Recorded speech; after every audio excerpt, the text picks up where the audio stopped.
Thank you very much. It's almost the last day and I can see a lot of faces over here. More recently, as I've worked with MSF, I've started to do more independent work, and I'm going to highlight a mix of not only antiretroviral but other prices as we go along. The major problem, I think, is the fact that we do not collect enough data on pricing in middle-income country, the issue of transparency about collecting data on actually what is the price of a drug in the retail market, how much does a government pay, and that is one of the reasons why this area sort of lacks a lot of attention from many stakeholders. So just starting off, I'll just start with something that sort of Indian civil society, particularly the Lawyers Collective and the Cancer Patient Aid Association have worked on, is the drug called imatinib, which is used for chronic myeloid leukemia. And unfortunately, I've put the wrong slide with the Indian rupees, but I can just sort of translate the prices. The prices have been very high in middle-income countries, even in a country like South Africa, where antiretrovirals are actually quite cheap. You will see that imatinib cost more than $3,000 per month, and of course in Brazil itself it costs about 1,000 euros per month. So this has been a big problem for middle-income countries on how to deal with drug prices in their own jurisdiction. Now in South Africa, the prices did come down when Cipla launched its product by 50%, but it was under a licensing deal with Novartis, which has meant that other companies have not been able to enter the market because the new use patent has not been challenged substantially. So that still leaves South Africa with a very high price for imatinib. And as you can see, where there's generic production, the product is less than $200 a month. And perhaps when it's subsidized, it's even less than 100. And when the government buys it, it's less than $50 a month. So, you can make significant inroads into drug pricing if you have generic access. This is going back to the whole issue of antiretrovirals. We've been now starting to collect from 2012 data on what's happening in middle-income countries, even though in some countries we may not be present ourselves.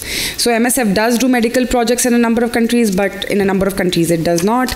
But there was a decision within MSF to start looking at pricing in other middle-income countries.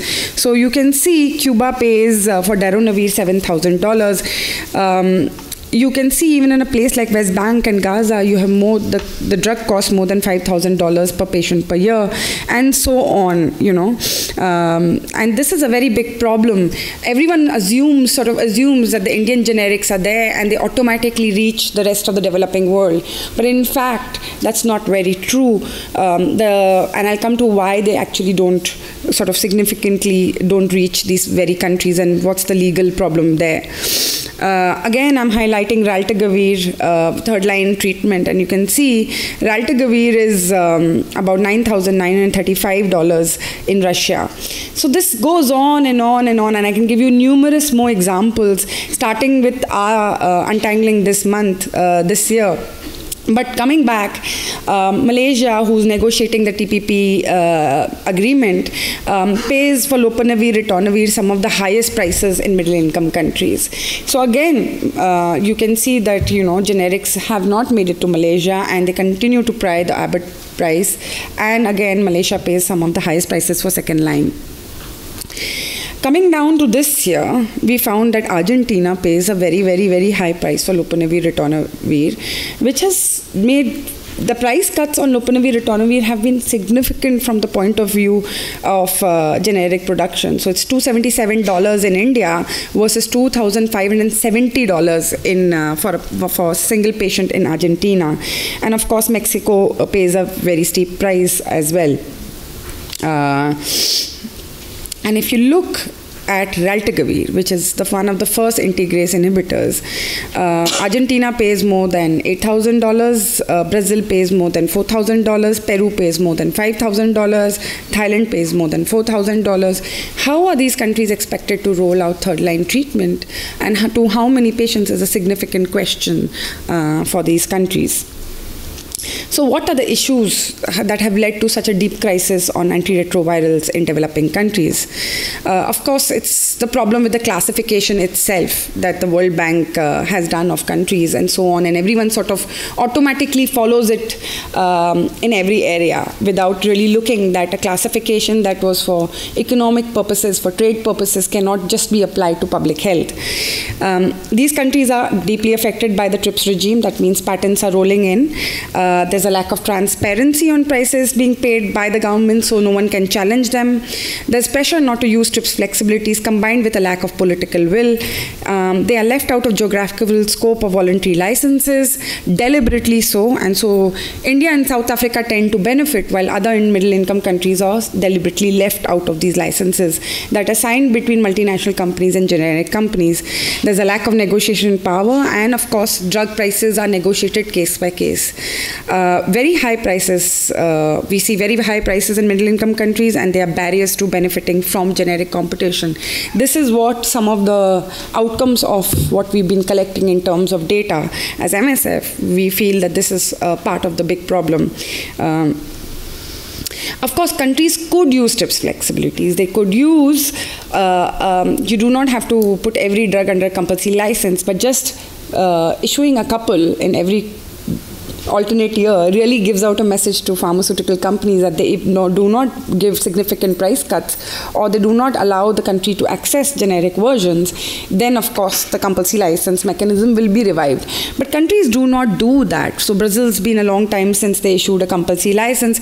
South Africa hasn't issued a single compulsory license, and Thailand too is in the recent past hasn't. So of course, you know, when companies feel that there is lack of political will towards compulsory licensing, they take that benefit and start charging very high prices. Patent reform is something that is really key to middle-income countries. If you do not reform your system to stop evergreening, you'll have longer patent terms, which basically means you'll have a longer time on the higher priced version of the originator company instead of bringing in generics. So both go in tandem. The patent reform goes in tandem with compulsory licensing, and these are two TRIPS flexibilities that governments in middle-income countries will have to start using. And the whole issue of chicken and egg, you know, small numbers, is it a public health problem? Should we just issue compulsory licenses for big epidemics like HIV? Should we also give it for cancer? Should we give it for, you know, literally diseases that affect a small number of patients? Today, Raltegravir is used by a small number of patients. Should we issue a CL for this drug?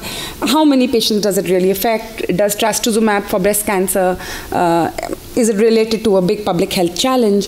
These are questions that governments will constantly ask, and I think this is the mistake that we are making, and we have to adopt the right to health framework to say that irrespective of the size of the cohort, the drug should be made available at an affordable price. And that significantly came across in the compulsory license in India for the drug sorafenib.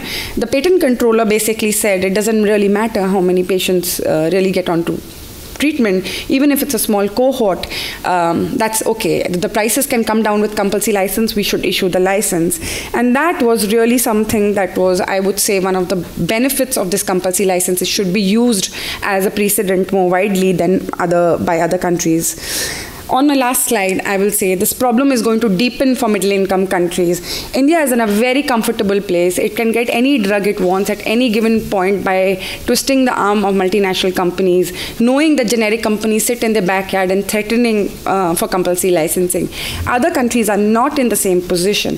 And I'm putting up the pricing of the first DAA, sofosbuvir. Middle-income countries are going to hopefully get charged not more than $5,000. So I say it's, that's my last slide, so that's fine. Supposing we go by what Gilead says and say, okay, we'll charge you $5,000. So to treat 50,000 patients, you would need $250 million. If you get charged $900, you have to pay $45 million. And if you go for generic competition for 50,000 patients, you spend just $10 million. So obviously, whether you pay $5,000 or you pay $900, it makes a significant difference. But if you actually choose to go for generic competition, issuing a license for these new hepatitis C drugs, you are likely to treat a larger cohort of people. You can scale up more efficiently and more easily. Obviously, the choices are with the countries and the governments. Gilead will, of course, offer maybe even higher prices than $5,000. All I wanted to say is that it's up to the countries to now start making decisions about whether they want to go and fall within this tiered pricing system, which often is not an efficient way of bringing down prices, or go for generic competition that is actually quite the way to scale up treatment. And I think hopefully India itself will break the daclustavir patent if it is granted to go for generic competition of new hepatitis C drugs. My last slide is on recommendation. We do need systematic data collection on drug prices. We need to highlight the problem more in conferences like this. We need patent reform. We need to challenge the geographical scope of voluntary licenses. And the Global Fund should continue supporting middle-income countries. I think this is something we have to fight for in middle-income countries, including India. Because you can't have patents coming in from one end and the Global Fund withdrawing funding from the other end. And challenging the World Black classification of countries as not applicable to public health is another very key area of reform for all of us who work on access to medicines. Thank you so much.